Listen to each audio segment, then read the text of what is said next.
Hello everyone, कसे आहेत सर्व? आय होप एकदम मस्त असणार आहे. जस्ट मी एक्झाम तुमची जी पण एक्झामला क्वेश्चन पेपरमध्ये जेवढे पण क्वेश्चन विचारले जातात, ओके, त्यामध्ये तुमच्याने 4 to 5 टाइम्स रिपीट झालेले जे क्वेश्चन आहेत ते आपण डिस्कस करणार आहेत आणि कुठल्या प्रकारचे क्वेश्चन विचारले जाऊ शकतात, ठीक आहे, ते आपण आज बघणार आहेत. सगळ्यात इम्पॉर्टंट टॉपिक होणार आहे हा.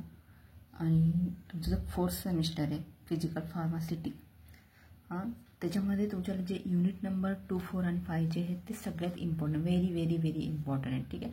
त्याच्यामध्ये हमखास क्वेश्चन विचारला जातो, ठीक आहे.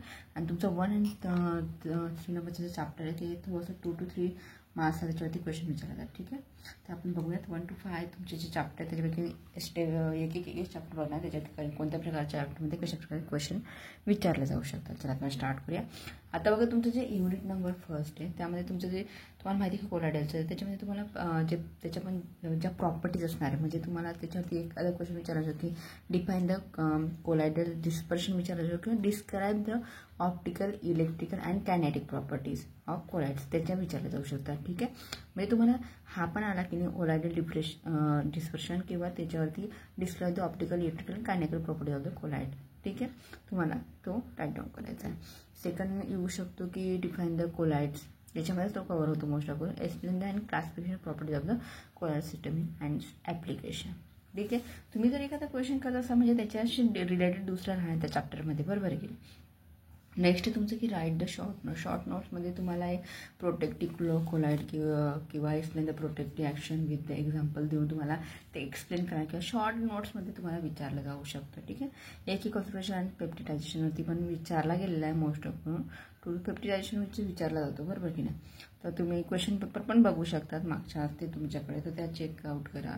त्याच्यामध्ये एखाद 2 क्वेश्चन विचारला जातो, म्हणजे जे क्वेश्चन तुमचे रिपीटेड झाले असतात ना ते तुम्हाला करायचे आहेत, कारण की मार्क्स तुमचे त्याच्यामध्ये कव्हर होऊ शकतात, बरोबर. आता युनिट नंबर जे 2 आहे, युनिट नंबर 2 मध्ये तुम्हाला जो तुमचा Newtonian and non Newtonian flow जो आहे त्याच्यावर डिफ्रेशिएट करायला लावलं असेल, ठीक आहे. मग त्यामध्ये तुम्हाला माहिती आहे की प्लास्टिक, डायलंट वगैरे जे पण आहे ते त्याच्यामध्ये येणार आहेत ते टॉपिक, ठीक आहे. युनिट नंबर 2 मध्ये तुम्हाला विचारायचं होतं की define the differential Newtonian and non Newtonian flow, plastic आहे, डायलंट आहे, प्लेन आहे, डिफाईन द सेकंड मध्ये तुम्ही किंवा त्यालाच तुम्ही म्हणू शकता की ह्या प्रकारे पण विचारू किंवा तुम्ही असंही सांगू शकता की define the thixotropy with example application, म्हणजे जे इन्फॉर्मेशन निगेटिव्ह थायस्ट्रोपी त्याच्यावरती क्वेश्चन विचारा. म्हणजे हा नाही तर हा जस्ट तुम्हाला घुमून फिरून विचारला जाऊ शकतो, ओके. सेकंड आमचा क्वेश्चन बघा की तुम्हाला तो पण विचारा की different type of the deformation of solid and elastic models and एक्युलस इक्वेशन इन डिटेल्समध्ये तुम्हाला काय करायला असेल, एक्सप्लेन करायला लावलं असेल, ठीक आहे. आणखी एक क्वेश्चन आहे की राईट द शॉर्ट नोट्समध्ये, कारण की हे तुमचं जे पण आहे याच्यामध्ये प्लास्टिक वगैरे जेव्हा तुम्ही करणार तेव्हाच तुमच्याकडे write the short note viscosity आणि विस्कॉसिटी डिस्ट्रीब्युशन पण विचारलं जाऊ किंवा कायनेटिक विस्कॉसिटी म्हणजेच काय ते शॉर्ट नोट्समध्ये विचारलं जाऊ शकतं, ठीक आहे. तुम्हाला काही क्यूज वगैरे असत असतील तर मला कमेंट करून विचारू शकता. तुम्ही कुठल्या चॅप्टरवरती तुम्हाला काही प्रॉब्लेम येत असेल तर ते पण तुम्ही मला विचारू शकता, ओके. कमेंट करा आणि हो, इंस्टाला फॉलो करा, इंस्टा पण शिकेल गिरा असेल काही कंपनीचं तुम्ही मला विचारू शकता, ठीक आहे. आता युनिट नंबर 3 आहे. युनिट नंबर 3 मध्ये तुम्हाला सस्पेन्शनचा पार्ट आहे, हा पण आपण घेतलेला आहे. त्याच्यामध्ये हे मी दोघी पण कव्हर केले आहे तुमच्याला, फुल आणि डिफुल सस्पेन्शन, ठीक आहे. डिफाईन द सस्पेन्शन आणि explain the formation of the तुम्हाला विचारलं जाऊ शकतं, ठीक आहे. सेकंड क्वेश्चन विचारलं की इमल्शन म्हणजेच काय, what are the emulsion and discuss the type of theory of the emulsion. हा मी डिटेलमध्ये घेतलेला आहे, तर तुम्ही बघू शकता त्याचे टाईप वगैरे सगळे डिटेलमध्ये मी तुम्हाला तुमचा हा पार्ट कव्हर करेल. युनिट नंबर 3 आपण कंप्लीट कव्हर केलेला आहे, ठीक आहे. हा क्वेश्चन विचारला किंवा इमल्शन किंवा त्यालाच ऑर म्हणून तुम्हाला डिटेल द नोट म्हणून तुम्हाला स्टॅबिलिटी ऑफ द इमल्शन, त्याची sign instability of the method आणि द प्रिझर्वेशन कशा प्रकारे तुम्ही करू शकता ते सगळं दिलेलं आहे, ठीक आहे. आणि तुमचे जे शॉर्ट नोटमध्ये ते म्हणजे तुमचे HLV system for emulsion, identify test for the emulsion आणि micro emulsion and plus multiple emulsion म्हणजेच काय हे तुम्हाला विचारलं जाऊ शकतं. तुमचे मोस्ट ऑफ इमल्शन पार्ट करणार तेव्हा तुम्हाला लागेल असेल त्याचे टाईप वगैरे असेल त्याच्यामध्ये अर्थ कव्हर होऊन जातो तुमच्याला, ठीक आहे. म्हणजे तुम्ही राईट डाऊन करू शकता, एकदा पण रीड केलं तरी पण तुम्हाला राईट डाऊन करू येऊ शकतो, ठीक आहे.